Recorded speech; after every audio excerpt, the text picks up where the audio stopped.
본 방송에서 제공하는 투자 정보는 투자 판단에 대한 조언입니다. 방송에서 제공하는 주식의 가치, 가격 상승 및 하락에 대해서는 방송사에서 보장하지 않습니다.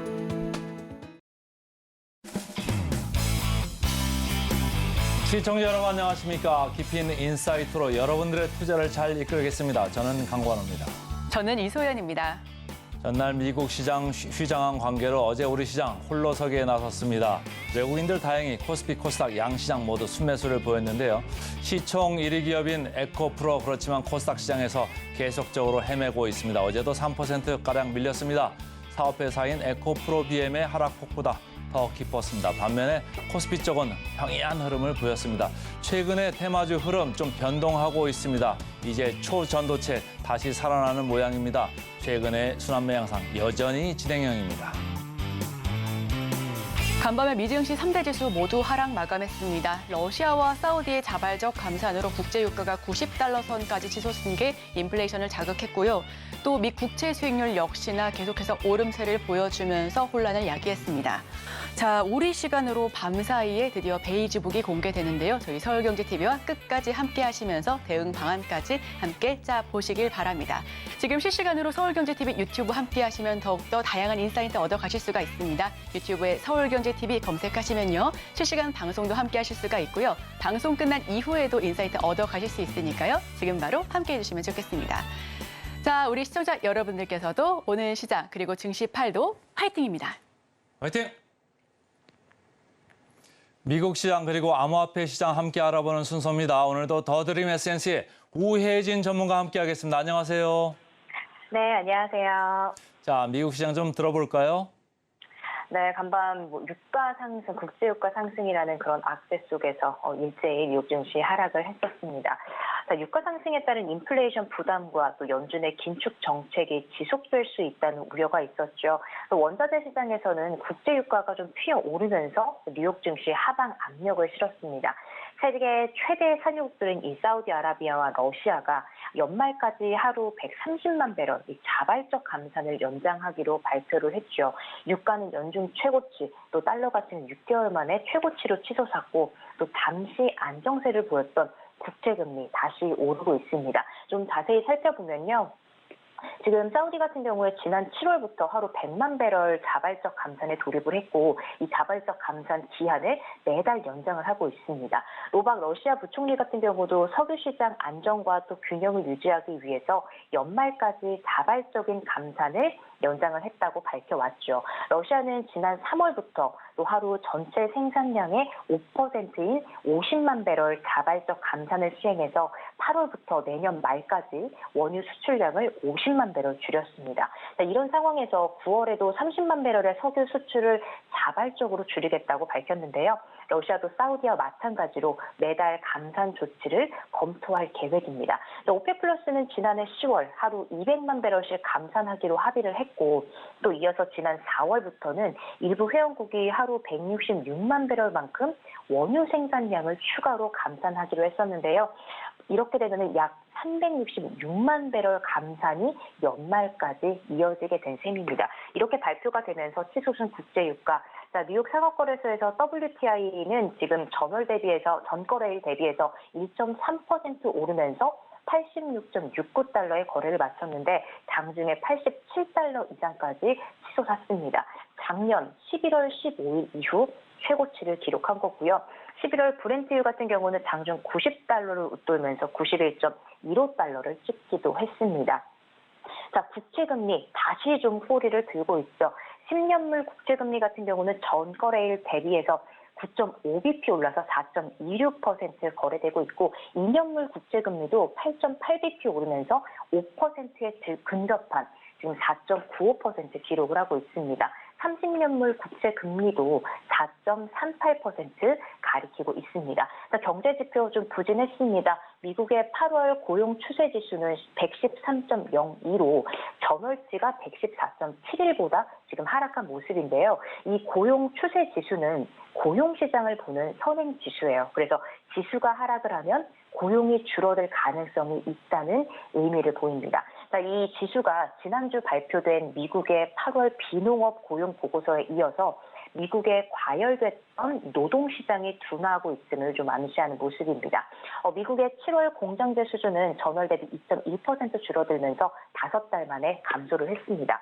골드만삭스는 미국 경제가 향후 12개월 안에 경기 침체에 빠질 확률이 15%에 불과하다고 분석을 했는데 기존의 경기 침체 전망치 20%를 하향 조정을 한 겁니다. 또 연준의 9월 금리 인상 가능성도 이제 완전히 배제됐다고 주장을 하면서 연준이 11월에 금리를 올리기에도 좀 더 어려운 여건이 펼쳐질 것이다라는 분석을 내놨습니다.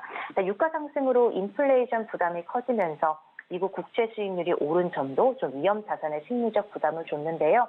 위험자산 회피에 안전자산을 사는 투자자가 늘면서 달러는 강세를 보이고 있습니다. 달러 인덱스 104.89로 전거래일 대비해서 0.63% 올랐는데 지난 3월 이후 최고치입니다. 연준의 대표적인 매파죠. 이 월러 이사가 지난주에 좀 엄청나게 좋은 경제 지표들을 봤다라면서 이런 게 이어질 경우에 좀 가만히 앉아서 경제 지표를 기다려볼 수 있다라고 언급을 하면서 좀 다소 완화적인 메시지를 내놨습니다. 또 유가가 오르면서 물가 상승이 다시 좀 나타날 수 있고 연준이 더욱 좀 어렵게 만들 수 있을 것 같은데요. 사람들이 기대하는 이 연착륙과 좀 경기 둔화 사이에 미묘한 차이가 있는 상황인 것 같습니다.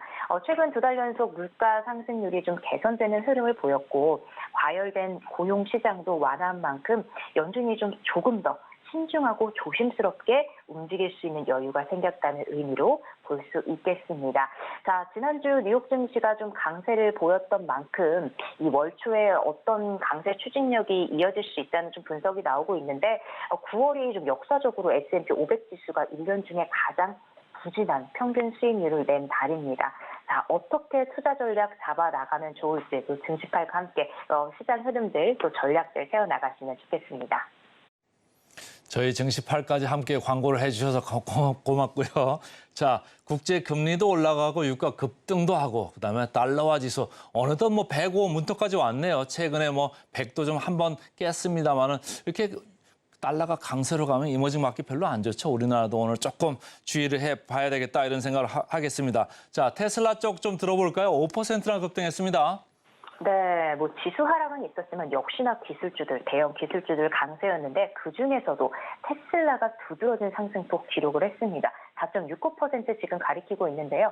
최근에 가파른 상승세 부담 속에서도 지난주 중국 내 모델 S 또 S 가격 인하가 발표되면서 5% 넘게 급락을 했던 테슬라 오늘 장에선 반대로 5% 가까이 급등을 했습니다.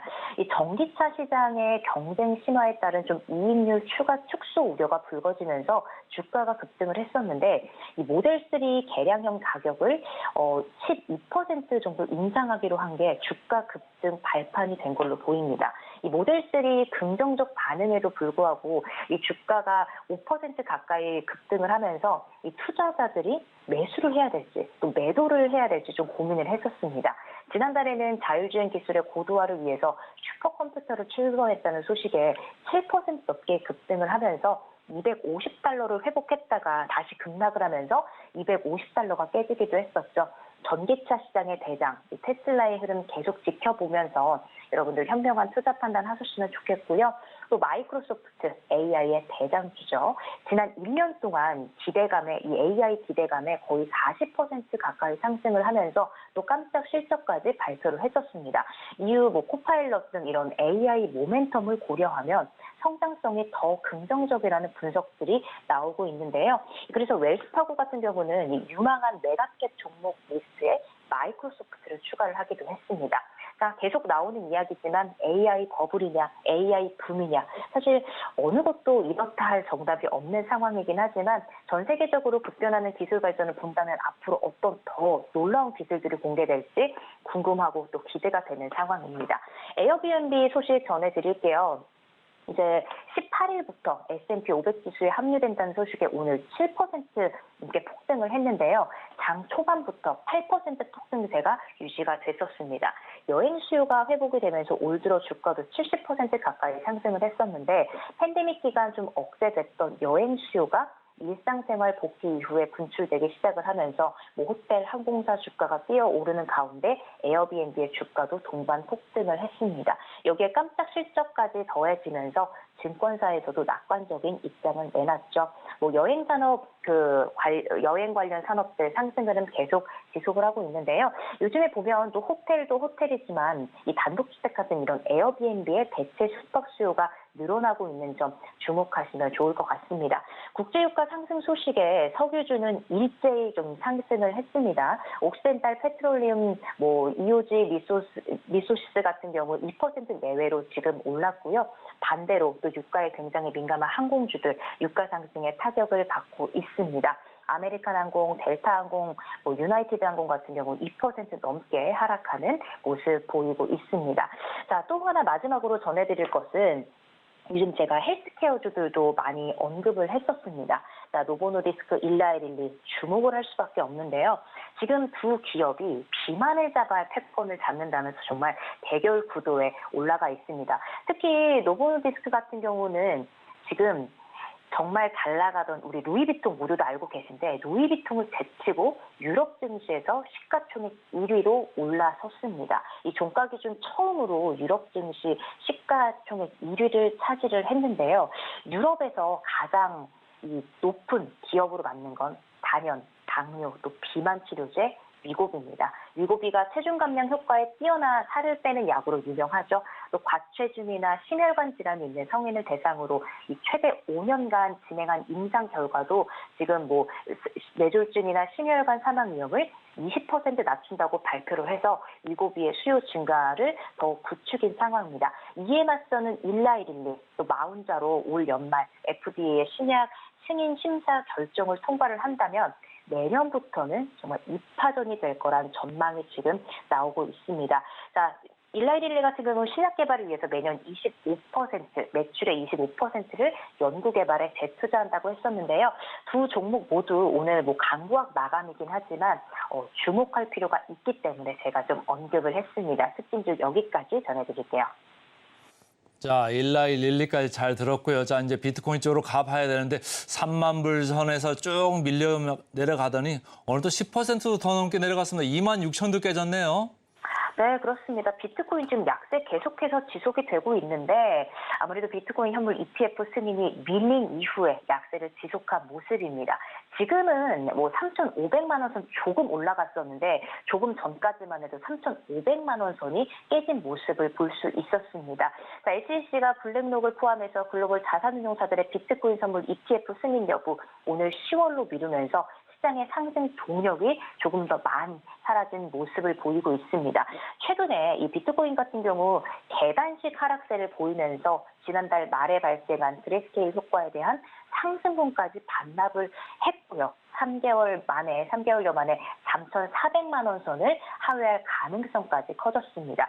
이더리움도 지금 220만 원대지만 219만 원 선까지 떨어지면서 최근 들어 가장 좀 낮은 모습, 리플도 700원 선이 어느새 계속해서 깨지면서 흘러가고 있는 모습입니다.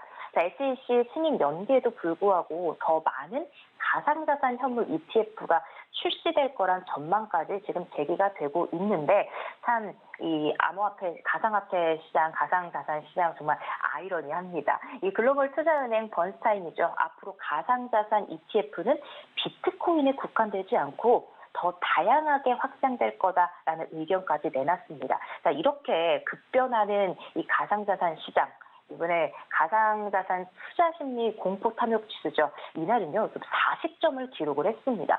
지난주에 제가 50점 정도 이 중립 수준에서 좀 사람들이 투자에 대한 그런 심리가 조금 올라가고 있다는 소식을 전해드렸는데 이렇게 급변하면서 다시 한번 조금은 공포 수준에 가까운 투자 심리를 기록했다라는 소식까지 좀 전해드리도록 하겠습니다. 증시8도 홍보해 주시고 자료 준비도 많이 해주시고 우혜진 전문가 고맙습니다. 네, 고맙습니다.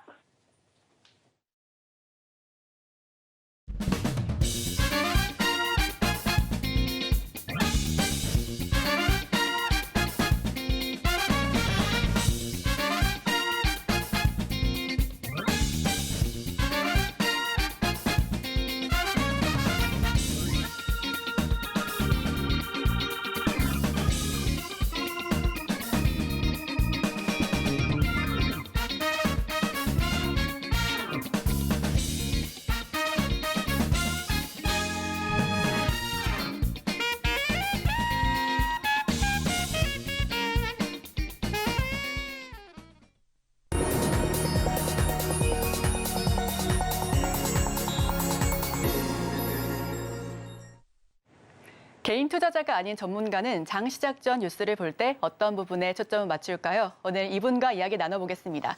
GD 인베스트먼트 정선호 대표와 함께합니다. 어서 오세요. 네, 반갑습니다. 정선호 대표와 함께하는 오늘의 일면 헤드라인부터 먼저 함께하시죠. 오늘의 헤드라인입니다. 증권가 구만전자 갑니다. 삼성전자 개미들 환호로 헤드라인을 열어보겠습니다. 전문가님. 아침마다 저희 방송 보면서 출근하는 제 친구가 삼성전자 로열층에 거주하고 있습니다. 이 방송 보면서 환호할 수 있게 헤드라인 잘 풀어주시죠.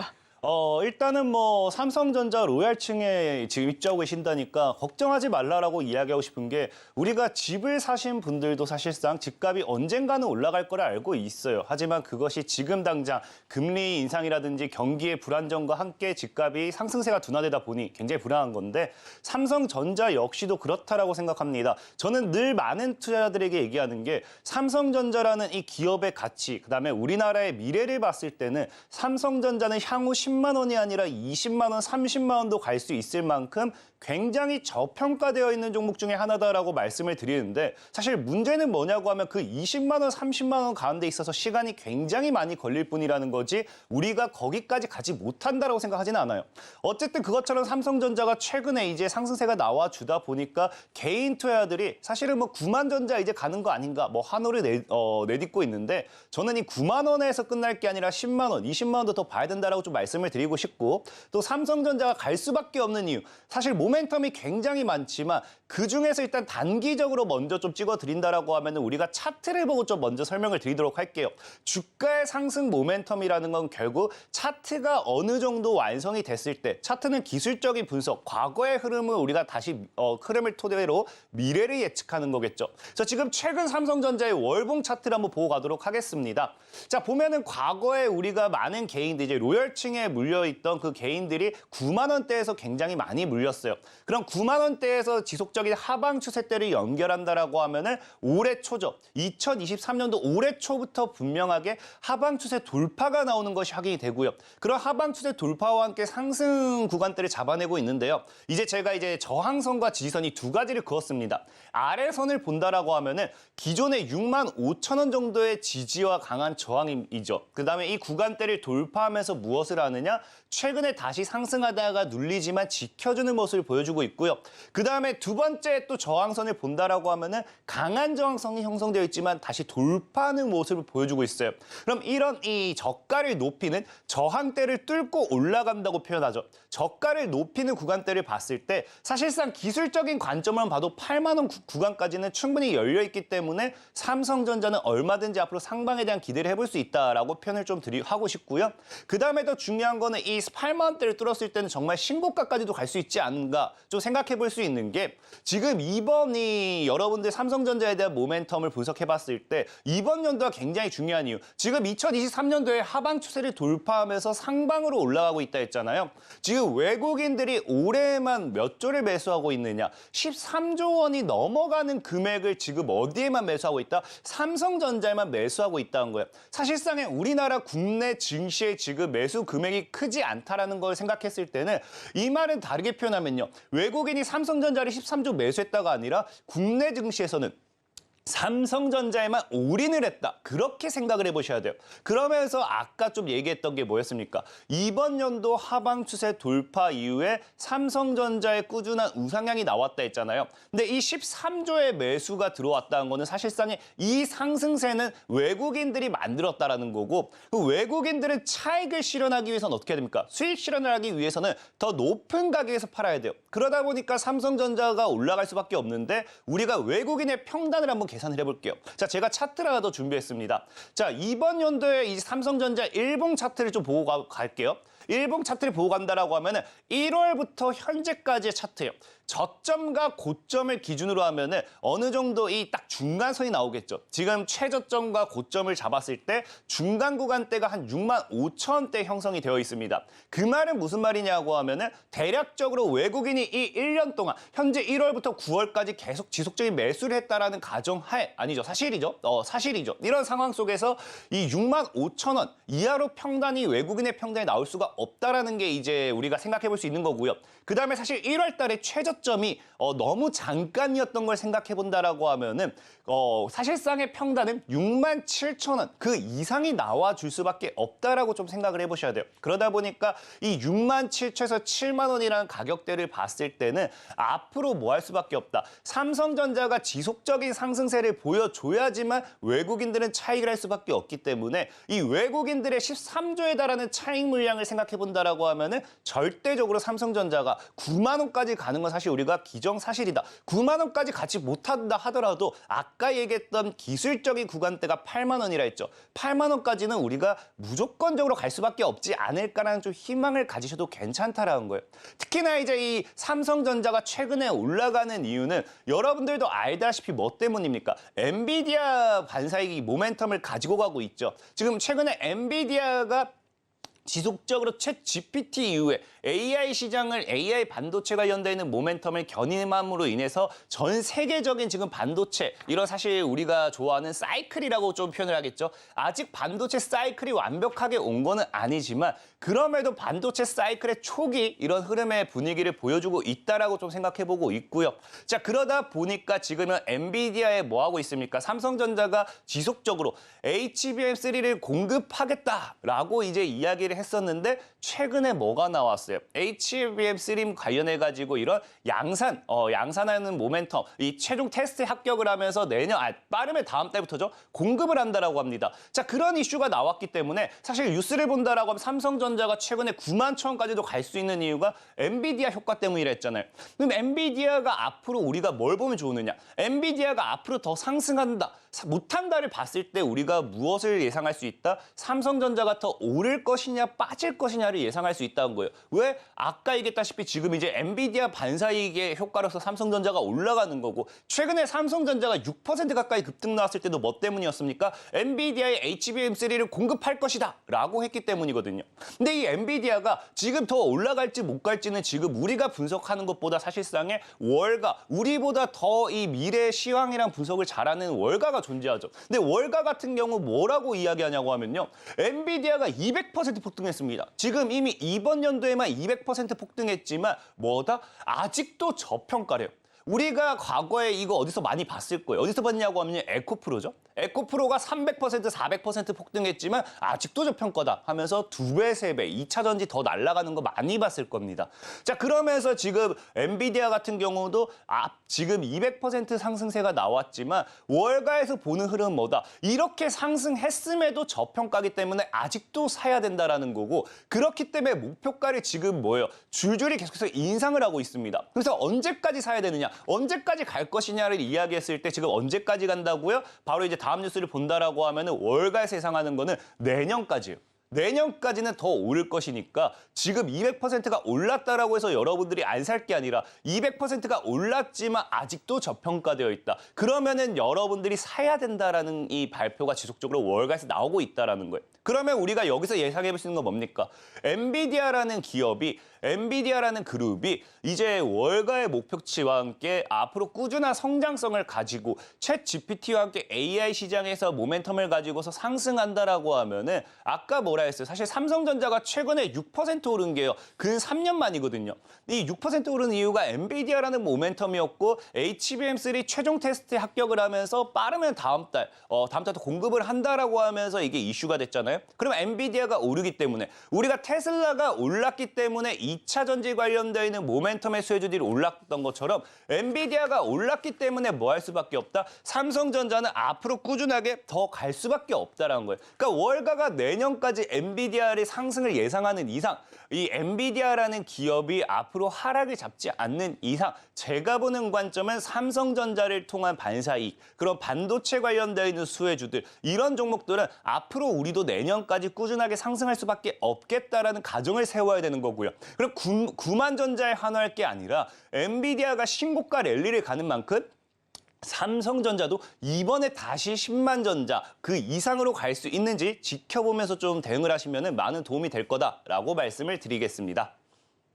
자, 엔비디아가 삼성전자를 선택을 했죠. 사실상 그 기존에는 TSMC라던가 아니면 SK 하이닉스 쪽에서 계속해서 공급을 받아왔는데 이 엔비디아가 원하는 AI향 반도체를 구현하기 위해서는 반드시 HBM3 고대역폭 메모리 필요했습니다. 더더욱 더 많이 필요했기 때문에 삼성전자가 필요했는데 여기서 투자 포인트가 그렇다면은 왜 반도체 내에서도 전공정, 후공정으로 나뉠 수가 있고요. 소재, 부품, 장비 쪽으로도 나뉠 수가 있을 것 같은데 근데 여기서 투자 포인트는 도대체 어느 쪽으로 포커스를 해야 될지가 궁금합니다. 저는 일단 소재, 부품, 장비 쪽으로 좀 눈여겨보시라고 말씀을 드리고 싶어요. 사실상에 지금 앞에 계속 얘기한 게 삼성전자가 더 갈 거다, 삼성전자를 더 사야 된다, 뭐 이렇게 이야기를 했는데 갑자기 소재, 부품, 장비를 사라라고 하면 많은 분들이 당황을 하실 수도 있습니다. 근데 분명하게 말씀드리는 게 저는 삼성전자라는 기업의 미래 가치라든지 상승세를 부정하는 게 아니에요. 무엇을 부정하느냐? 과거에 에코프로도 그랬고 모든 종목들이 그랬지만 대장주 에코프로라든지 삼성전자라든지 이런 종목이 가는 폭보다는 이 다른 저가형 스모키 종목들의 상승세가 더 크다라는 겁니다. 그러다 보니까 소액주주들은 삼성전자를 사봐야지 수익을 보는 이 기간 대비 수익금이 굉장히 적어져요. 그러다 보니까 좀 소재, 부품, 장비를 좀 봐야 된다 얘기하고 싶고 실질적으로 지금 삼성전자가 움직인다라고 하면 우리가 뭐도 움직입니까? 반도체 관련되어 있는 섹터들이 같이 움직이잖아요. 그러니까 지금 뉴스에서도 나오는 게 뭐라고 이야기가 나오냐고 하면은 반도체 시간이 온다. 왜? 삼성전자가 움직이니까. 근데 삼성전자가 움직이니까 이제 어디에 초점을 맞춰봐라? 소재, 장비, 부품주에 이제 초점을 맞춰봐라고 하는데 이게 중요한 이유. 여기에 눈높이를 맞춰야 되는 이유가 다음 뉴스를 봤을 때 이제 아까 얘기한 게 나와요. 뭐가 나오냐고 하면은 지금 삼성전자 같은 경우 사실 이번 연도에 얼마 올랐습니까? 지금 이번 연도에 많이 올라봐야 50% 정도 올랐습니다. 위에가 삼성전자 차트고요. 아래는 이제 여러분들 잘 아는 소재, 부품, 장비주 중에 하나인 한미반도체라는 종목의 차트예요. 그래서 삼성전자 같은 경우와 분명히 이제 HBM이라든지 엔비디아의 AI 이런 이슈와 함께 올라갔더니 몇 퍼센트야? 40%, 50% 올라갔죠. 한미반도체는 소재 부품 장비 모멘텀으로서 몇 퍼센트가 올라간다? 지금 6배 이상이 올라갔어요. 그러니까 이게 소재 부품 장비주들의 굉장히 상승폭의 차이라는 겁니다. 특히나 이 다음 뉴스를 본다라고 하면은 우리가 일주일 만에 일주일간 최대 54% 소부장이 뛰었다라고 하죠.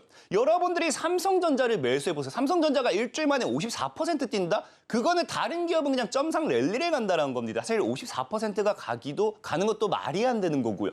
그러다 보니까 여러분들 같은 저가형 투자자들, 내가 소액 투자자들은 뭐가 좋다? 삼성전자를 사시는 거, 저는 개인적으로 투자금이 1억이 넘어간다. 그래서 삼성전자를 매수해가지고 20%만 수익 봐도 2천만 원이에요. 근데 내가 100만 원 가지고 삼성전자 산다. 여러분들이 20만 원 수익 봐봐야 여러분들의 인생은 달라지는 게 없다라는 거죠. 그렇기 때문에 소액 투자자들은 사실상에 오히려 상승폭이 더 클 수밖에 없는 이런 소부장 관련되어 있는 모멘텀에 좀 눈여겨보시면 좋겠다라고 말씀을 드리고 싶고 실질적으로 봤을 때도 지금 그 다음 우리가 또 뉴스를 보면은 이 소부장에 주목해봐야 되는 게 바로 이것 때문이에요. 한국판 엔비디아 찾아라고 하죠. 그래서 뭐라고 합니까? 반도체 소부장주의 뭉칫돌이라고 하는데 사실상의 이런 흐름을 보시면 여기서도 나오는 게 뭐냐고 하면은 삼성전자에 아무리 개인들이 많이 사봐야 여러분들 지금 경험했을 겁니다. 2년 동안요. 지금 100%, 200% 그 이상 간 종목들도 많아요. 삼성전자 여러분들 지금 사놓고 보니까 2년 동안 마이너스 40%까지 굉장히 고생 많이 했죠. 그러니까 우량주들이 하락폭은 굉장히 큰데 상승폭이 굉장히 둔화가 돼요. 이런 리스크가 있기 때문에 사실 지금 돈들이 다 어디로 가고 있다. 이 수급이 지금 반도체 쪽으로 다 넘어가고 있다는 거예요. 그러다 보니까 이 반도체 소부장 쪽 넘어가는 과정에서 여러분들이 삼성전자를 사고 갈 거야 했을 때 안 간다는 아니에요. 계속해서 얘기한 게 핵심이 그겁니다. 안 간다는 아니지만 내가 여러분들이 2차 전지를 샀을 때 내가 에코프로를 샀으면 내가 100%, 200%, 500% 수익 볼 수 있었는데 하면서 첨보 이런 거 샀다. 엔캠 이런 거 샀다. 그러면은 10% 수익 굉장히 차이가 나죠. 그런 괴리율을 느낄 수 있는 시장이 반도체 슈퍼사이클에서도 나타난다는 거예요. 그게 내가 삼성전자를 쥐고 있느냐 아니면 저가형 스몰캡 소부장 관련 수혜주를 쥐고 있느냐 그거의 차이라고 좀 보시면 돼요. 그러다 보니까 오히려 우리가 주목해봐야 되는 거는 엔비디아의 상승 상승 흐름과 함께 이 소부장 관련되어 있는 섹터, 삼성전자가 올라갔을 때는 꼭 소부장 관련된 섹터를 내 포트에 하나 정도는 넣어놓는 게 좋다라고 좀 말씀드리고 싶고, 특히나 소부장 관련되어 있는 모멘텀이 지속적으로 또 이슈가 나올 수 있는 게, 최근에 이제 소재 부품 장비 관련되어 있는 모멘텀이 관련되어 있는 게, 우리나라가 중국에 좀 많이 뒤처지는 기업들이 굉장히 많아요. 기술적이라든지 이런 것들, 이 기술적이나 이런 기업적인 부분으로 봤을 때도 중국 대비해서 굉장히 뒤처진 게 많다 보니까 우리나라 대기업에서도 뭐가 나오느냐. 소부장 국산화라는 모멘텀 여러분들 알고 계시죠? 소부장을 국산화시키겠다. 우리나라 소재 부품 장비주들과 우리가 함께해서 윈윈하는 그런 상생 경제를 만들겠다라고 하면서 소부장에 대한 투자 이야기가 과거부터 많이 나왔어요. 근데 사실상에 이걸 투자하기에는 지금 시점이 뭐다. 반도체 전체 사이클이 굉장히 많이 죽어가고 있던 시점에서 대기업들도 투자를 어느 정도 못했던 부분인데, 반도체 사이클이 살아나면서 삼성전자라든지 SK하이닉스라든지 여러분들이 아는 그런 그룹들이 다 살아난다라고 하면은 다시 한번 대기업들 위주로 뭐가 나오느냐. 소부장 국산화 관련되는 모멘텀이 나올 수밖에 없어요. 그러면은 소부장 관련되어 있는 수혜주들, 소재, 부품, 장비 관련되어 있는 모멘텀의 수혜주들은 반드시 올라갈 수밖에 없겠다라고 좀 말씀을 드리겠습니다. 자, 반도체 봄이 다시금 돌아오면 좋겠습니다. 지금 말씀해 주셨던 것처럼 반도체 소부장 육성과 관련해서 정책 모멘텀도 받을 수 있고, 또 삼성전자, 엔비디아에 대한 직접적인 수혜도 받을 수 있는 기술력이 뒷받침되어 있는 국내 소부장 업체를 찾는 게 관건인 것 같은데요. 자, 어떤 종목군들이 있는지 이제 종목으로 들어가 볼까요? 일단은 역시나 엔비디아가 조금은 엮이면 좋아요. 소재 부품 장비라고 해서 완전히 남 같은 종목은 못 올라가겠죠? 그래서 오늘 여러분들에게 소개시켜드리고 싶은 종목은 아이크래프트라는 첫 번째 종목입니다. 일단 아이크래프트 같은 경우는 기본적으로 최근에 초전도체가 되었든지 맥신이 되었든지 관련되는 모멘텀으로 좀 움직였던 종목이기도 하고요. 동시에 지금 아이크래프트 같은 경우는 이제 엔비디아죠. 엔비디아의 장비를 수입해서 납품도 하고 유지보수도 하고 이런 것들을 하면서 어찌됐든지 엔비디아랑은 엮이는 기업입니다. 하지만 그거에 대비해서 상승세는 굉장히 좀 많이 나와주지 않은 종목이지 않을까 좀 생각을 해보고 있고요. 그다음에 두 번째는 이제 엔비디아 관련되어 있는 모멘텀으로서 소재 부품 장비 이슈도 있겠지만, 제일 또 최근에 이슈가 될 수 있는 거는 바로 이제 자율주행 관련되어 있는 모멘텀이 좀 존재하죠. 그래서 자율주행 공공 데이터를 제공을 함으로써 이 자율주행 섹터로서도 편입이 되는데, 여러분들 알다시피 최근에 자율주행 관련되어 있는 수혜주들이 움직였습니다. 왜 움직였느냐? 현대차가 연말까지 시속 80km의 자율주행 레벨 3을 상용화하겠다라고 발표를 했죠. 자, 그러면서 거기 관련되어 있는 모멘텀으로 또 연말까지 봤을 때 우리가 자율주행 관련되어 있는 이런 모멘텀도 생각을 해봐야 돼요. 그러다 보니까 이런 아이크래프트 같은 경우는 복합 모멘텀으로서 굉장히 메리트가 좀 존재하는 종목이다라고 좀 말씀을 드리고 싶고, 특히나 이제 차트적으로 봤을 때 이제 우리가 삼각수렴대를 돌파한다고 하죠. 그래서 삼각수렴대를 지금 돌파한 자리가 굉장히 많이 나오는 게, 자, 아이크래프트를 제가 이제 선을 좀 네 개 정도 그었습니다. 이제 빨간색 선이 하방 추세예요. 이제 우리가 기본적으로 하방 추세대를 돌파하면은 뭐 한다? 상방 추세로 올라간다. 상방 추세에 대한 시그널이다라는 이 표현을 많이 들어보셨을 겁니다. 자, 그러면서 무엇을 하느냐? 최근에 이제 이 위에 갈색선 또 단기 하방 추세가 나옵니다. 이 단기 하방 추세를 맞고 떨어지고 있는데, 맨 아래 우리가 검은색 선이 이렇게 타고 올라가고 있어요. 이런 걸 우리는 상방 추세라고 또 이야기를 하죠. 그래서 상방 추세선을 타고 가고 있는데 이 하락선이 따라오고 있어요. 이 구간대가 뭐가 나와요? 지금 갈색선과 검은색 선 사이가 삼각수렴이 나오고 있어요. 그럼 저 구간대를 돌파한다라고 하면은 뭐가 나오느냐? 전에도 얘기했지만 삼각수렴 돌파 이후에 강한 상승이든 강한 하방이든 둘 중은 하나가 나온다고 했어요. 근데 심지어 또 어떤 삼각수렴까지 나오느냐? 약간 숨은 그림 찾기 같습니다. 이제 과거의 지지라인, 그다음 최근의 저항라인, 딱 1평, 이제 우리가 수직선이 이 검은 선을 또 봤을 때 이 어떻게 됐어요? 또 검은 선과 상방 추세 사이에 또 삼각수렴이 나오고 있어요. 그럼 이 삼각수렴이 벌써 두 개가 나오면서 이 어디가 되었던지, 이 지지와 저항 라인의 삼각수렴이 되었던지, 하방 추세와 상방 추세 사이의 삼각수렴이 되었던지, 이 삼각수렴대를 돌파했을 때는 뭐가 날 확률이 크다? 강한 상방으로서 시세가 나올 확률이 크다라는 거예요. 그러다 보니까 지금 자리에서 제가 봤을 때는 3,000원대를 크게 이탈하지 않는다라고 하면은 해당 종목 같은 경우는 지금 정말 기술적인 관점으로만 봐도 6,000원, 그 이상까지 봤을 때는 8,000원까지 열렸기 때문에 굉장히 메리트 있는 저평가 종목이지 않을까 좀 말씀을 드리겠습니다. 네, 첫 번째 종목 들어봤습니다. 아이크래프트인데요. 일반적인 소부장 이 가운데서도 엔비디아와 연관이 있었으면 좋겠다라는 의견으로 첫 번째 종목을 꼽아봤습니다. 특히나 현대차의 자율주행과 관련해서도 겹 이슈로 함께 올라갈 수 있는 종목이니만큼 꼭꼭 한번 지켜봐 주시면 좋을 것 같고요. 자, 그렇다면 이 한 종목만 듣기에는 너무 아쉽죠. 바로 이어서 두 번째 종목 들어가 보겠습니다. 두 번째 종목은 이제 소프트웨어 관련되어 있는 모멘텀의 종목입니다. 자, C랩이라는 종목이고요. 자, C랩 관련되어 있는 경우는 사실 소프트웨어 관련이지만 여기서 핵심인 게 뭐냐고 하면 국내 유일이에요. 그래서 지금 엔비디아의 국내 유일 소프트웨어 파트너사로서 이 엔비디아가 앞으로 상승한다라든지 엔비디아의 성장 모멘텀과 함께 지속적인 모멘텀을 가지고 갈 수밖에 없는 게 이 C랩이다라고 좀 보시면 좋고요. 자, 두 번째는 일단 이거는 사실 차트를 보고 두세 번째는 같이 좀 설명을 드릴게요. 자, 일단 C랩이라는 종목의 차트를 보면은 현재 지금 이게 월봉상에서 찍혀 있지 않습니다. 근데 지금 대략적으로 한 6만 원 정도 저 최고점에 뭐가 있냐고 하면요. 무상증자라고 있어요. 그러니까 C랩이 사실상은 무상증자를 가지고서 끌어올렸다가 그 다음에 이제 시장이 무너져서 조금 무너지는 그런 모멘텀인데 이 무상증자 물량이 보통 들어온다라고 하면은 이 무상증자 물량 때문에 내가 가지고 있는 주식수가 적게는 2배, 많게는 3배, 4배가 되기도 합니다. 그러다 보니 이 무증 물량을 털어야 돼요.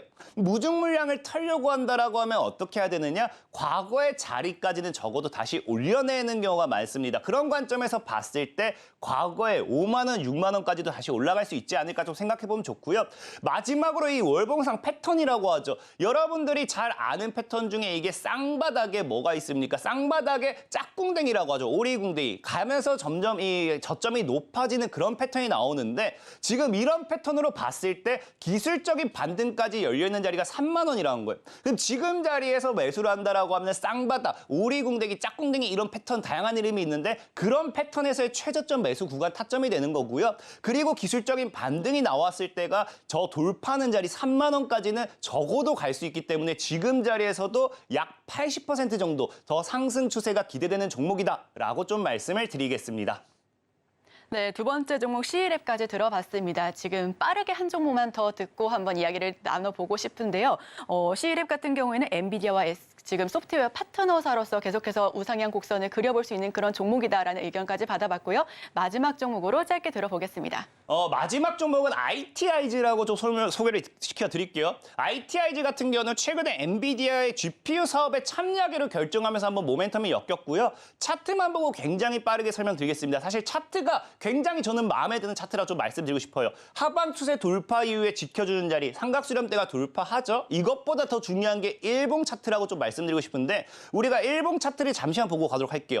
사실 일봉 차트가 제일 중요한 게 이거예요. 우리가 이 자리를 뭐라고 표현하느냐. 박스권이라고 표현합니다. 과거에 12,000원, 지금은 7,000원. 저점, 고점, 저점, 고점, 박스권이겠죠. 그 7,000원대를 깨지 않는다라고 하면은 기술적인 반등 자리가 박스권 때문에 12,000원까지. 그냥 지금에서부터 해도 60% 정도 상승 구간은 나와 있는 거예요. 근데 아까 월봉상 삼각수렴대를 돌파했기 때문에 이 자리를 뚫어낸다라고 하면은 12,000원 뚫어낸다라고 하면은 2만 원, 3만까지 갈 수 있는 종목이다라고 좀 말씀을 드리면서 굉장히 빠르게 마무리하도록 하겠습니다.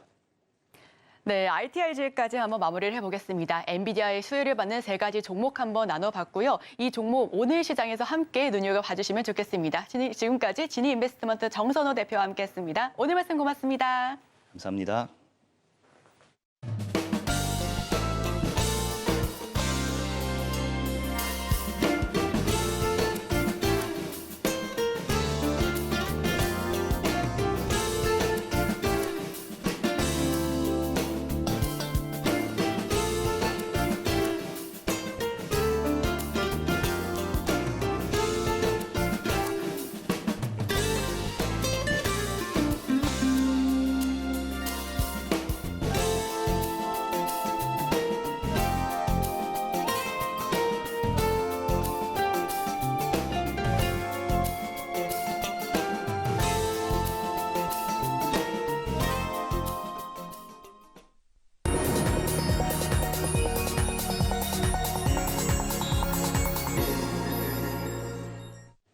수요일 아침 8시 반입니다. 매일 아침 8시 반 저희 서울경제TV에서 센티멘탈 대 펀더멘탈 매일 아침 두 종목씩 말씀을 드리고 있습니다.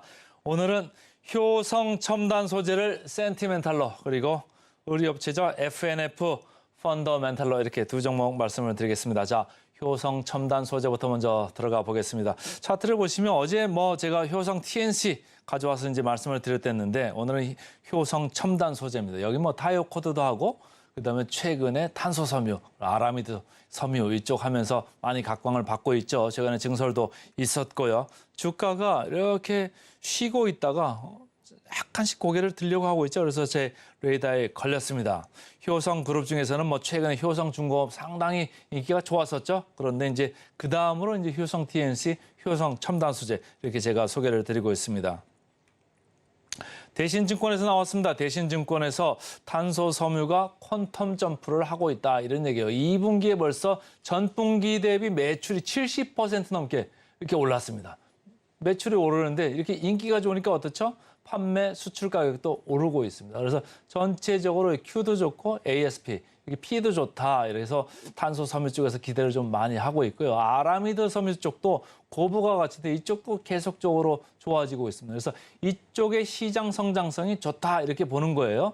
탄소 섬유 쪽은 앞으로 장기적으로 봤을 때도 한 7, 8%는 매년 성장할 거다 이렇게 보는 거고 아라미드 섬유 쪽도 10%를 넘어가는 연평균 성장률을 볼 거다 이런 생각을 하면서 주가는 이제 그걸 쳐다보고 있는 겁니다. 자, 3분기부터는 이제 타이어 쪽에서도 어느 정도 교체용 수요 이게 살아나지 않겠느냐 이런 생각을 하는 거예요. 근데 다른 데서는 조금 더 빠질 수도 있다는 얘기도 하는데 아무래도 이제 드라이빙 시즌이고 하다 보니까 조금 더 좋게 보려고 하는 이런 건 있습니다. 그래서 전체적으로 수요가 교체형이 안 좋은데 앞으로는 이제 평해질 거다. 점진적으로 개선될 거다 이렇게 좀 보고 싶어하는 대신증권입니다. 그래서 앞으로 탄소 섬유 계속적으로 늘어나는 가운데 생산 캐파도 이제 4월 달에 캐파 증설한 게 지금 다 풀로 돌아가고 있거든요. 그런데 앞으로도 탄소 섬유 수요에 발맞춰 가지고 더 생산 캐파가 늘어날 수 있다고 보면 지금의 할인 국면은 좀 더 벗어나지 않겠느냐 이런 생각을 대신증권을 하고 있습니다. IBK 투자증권 보겠습니다. 그래서 이쪽에서는 탄소 섬유가 시장이 계속적으로 좋을 건데 매년 17%씩 성장할 거다 이런 얘기까지 하고 있어요. 여기 주로 세 개를 제가 언급을 해드릴게요. 항공용 쪽 요새는 UAM도 있고 기존의 이제 에어버스나 보잉 이쪽에서도 큰 항공기들의 아무래도 기체를 가볍게 하려고 하다 보니까 탄소 섬유를 많이 쓰고 있습니다. UAM도 마찬가지죠. 도시형 택시, 날아다니는 택시 가벼워야지 기체가 좀 많이 뜨고 연료도 좀 절약하지 않겠습니까? 그러니까 이쪽을 많이 보는 것 같고 풍력용 이렇게 풍력 발전할 때 바람개비가 아주 커지면 그게 다 탄소 섬유거든요. 그러니까 커지면 커질수록 이 회사는 수혜를 받는다 이렇게 보시면 되고 아무래도 수소차 같은 거 보면은 그 압축 용기 같은 거 다 탄소 섬유로 만들고 있거든요. 그러니까 CNG나 RNG 이쪽에 압축 용기용 쪽도 상당히 좋다 이렇게 보시면 좋겠습니다. 그래서 시장 성장성이 상당히 좋기 때문에 앞으로 증설을 검토를 계속 할 거고 증설을 해나갈 수밖에 없다. 그러니까 성장성을 좀 보자. 이런 얘기를 IBK 투자증권은 하고 있는 겁니다. 차트를 보시면 재미가 없었죠. 6월 26일 날 51만 원 치고 8월 17일까지 10만 원을 쭉 뺐습니다. 그래서 최근에 조금 올라가려고 지금 그 힘을 좀 쓰고 있는데 누가 사나 봤더니 기관들이 매수를 주도를 하고 있습니다. 기관들이 아무래도 조금 먼저 선취매를 하는 그런 경향을 보는 경향이 있죠. 그래서 좀 주목을 해보자 이렇게 말씀을 드립니다. 그 역사적 밸류 밴드를 보시면 전체적으로 높지 않습니다. 중하단 쪽에 와 있죠. 그러니까 기존의 실적이 2분기가 좀 생각보다 조금 덜 나오고 이런 거는 있습니다만 앞으로 성장성을 본다면 여기는 이제 하단 정도다. 그러니까 좀 좋게 바라보자 이렇게 생각하는 사람들이 점점점 늘어날 가능성이 있습니다. 자, 밸류에이션 보겠습니다. PER. 어제 말씀드린 효성 TNC는 10.6배에 있습니다만 효성 첨단 소재 18.2배입니다. 성장성이 좋아지면 어제도 그랬지만 18.2가 내년 가면 더 내려가는 거죠. 더 내려가기 때문에 어느 정도 저평가됐다고 보일 때는 이미 8대가 된 겁니다. 그러니까 이게 지금 높아 보일 때 이런 시클리컬 주식들은 사는 게 맞습니다. 목표 주가 대비해서 상승 여력은 27% 남아 있습니다. 그래서 최근에 분위기 좋아지고 있는 효성 첨단 소재 오늘은 센티멘탈 주식으로 먼저 말씀을 드렸습니다. 그다음 이제 펀더멘탈 주식입니다. 펀더멘탈 주식 오늘은 FNF입니다. MLB라는 거 모자 많이 보셨죠? 그리고 여러분들 디스커버리 브랜드 아시죠? 이 회사가 그거 만드는 회사입니다. 중국에도 상당히 들어가고 있고 내수도 하고 면세점 하는데 이 2분기에는 내수 면세가 별로 안 좋았어요. 중국 쪽은 상당히 좋았는데 주가는 어땠습니까? 주가 보시죠? 주가는 밀렸습니다. 이게 왜 밀렸을까요? 중국에 대한 시장의 눈높이가 너무 높았는데 실적 나온 거 보니까 생각보다 좀 덜 나왔습니다. 그러니까 눈높이가 너무 높았기 때문에 주가는 오히려 빠진 그런 케이스가 됐는데 어떻게 이렇게 주가가 빠지다 보니까 너무 많이 빠진 것 같습니다. 그래서 최근에 조금 바닥을 다지는 모습이 제 레이더에 걸렸다 이렇게 보시면 되겠습니다. 키움증권에서 나왔죠. 중국에 대한 기대 여전히 하고 있습니다. 2분기 얘기했고요. 기존의 브랜드가 중국에서도 계속 성장을 하는데 2개의 브랜드가 새로 이제 들어간답니다. 새로 론치를 하면서 매장을 늘리면서 전체적으로 성장세가 중국에서부터 더 들어올 거다. 이렇게 이제 보는 거죠. 그리고 아까 말씀드렸듯이 밸류에이션 매력을 얘기하고 있습니다. PER로 봤을 때 중국 관련주 여러분들 10배 이하의 PER 중국 관련주 들어본 적 있으세요? 이 회사는 10배 이하입니다. 잠시 후에 보겠습니다. KB증권에서 나온 리포트죠. 브랜드를 다각하는 모멘텀이 앞으로 계속적으로 들어올 거다 이런 얘기를 하는 거예요. 중국에서 2개의 신규 브랜드를 하반기에 이제 새로 론치를 합니다. 그러면은 언제? 24년도부터는 계속 이제 온기로 다 들어오겠죠. 그래서 본격적으로 24년도에는 매출이 들어올 거다 이렇게 보시면 되는 거고요. 테일러메이드 상장 가능성도 장기적으로 열어놓고 보자 이런 얘기를 하고 있습니다. 차트 보겠습니다. 차트가 아주 재미없었죠? 95,000원까지 7월 중하순에 쭉 찍고서 옆으로 지금 나란히 하고 있습니다. 옆으로 이렇게 기고 있죠? 근데 여기도 기관이 슬금슬금 지금 들어오고 있습니다. 왜 모으는 걸까요? 바닥이라고 생각하는 거고 아까 말씀드린 PER, 이 밸류에이션이 너무 좀 낮은 거 아니냐. 주가가 너무 많이 빠졌다 이런 생각을 하는 사람들이 늘어나는 것 같습니다. 자, 역사적 밸류 보시면요. 지금 하단에 이렇게 내려와 있죠? 상당히 쌉니다. 싼 국면에 와 있고요. PER로 보셨을 때 8.4배입니다. 10배 이하인 게 확인이 되고 있고요.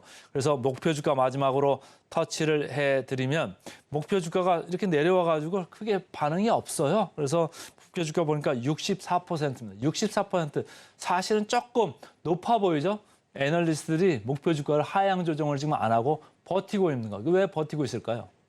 중국에 대해서 리레이팅을 오히려 기대를 했는데 조금 이 실적이 안 나왔다고 해서 뭐 지금 깎는 거는 조금 뭐하다라는 사람들이 여전히 남아있기 때문입니다. 그런데 어쨌든 목표 주가는 한번 꺾였죠. 그래서 꺾여서 목표 주가 대비 64% 이렇게 남기고 있습니다. 여기가 좀 줄어들 수 있는데 어쨌든 목표 주가 상승 여력은 많다. 그래서 오늘은 센티멘탈로 효성 첨단 소재, 펀더멘탈로 FNF 두 종목 말씀드렸습니다.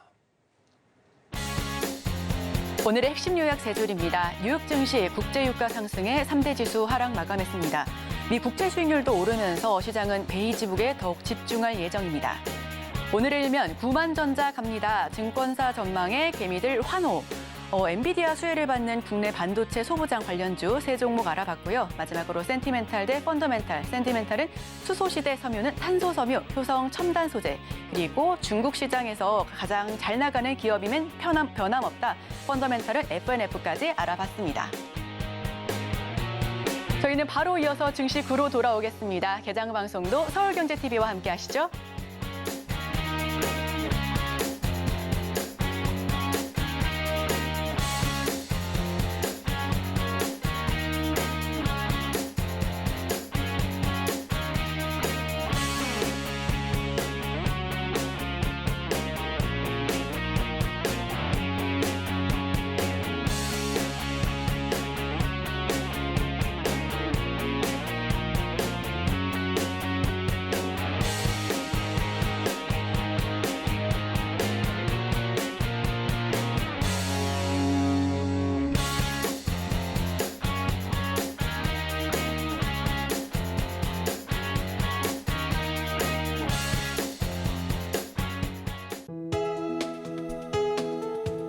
본 방송에서 제공하는 투자 정보는 투자 판단에 대한 조언입니다.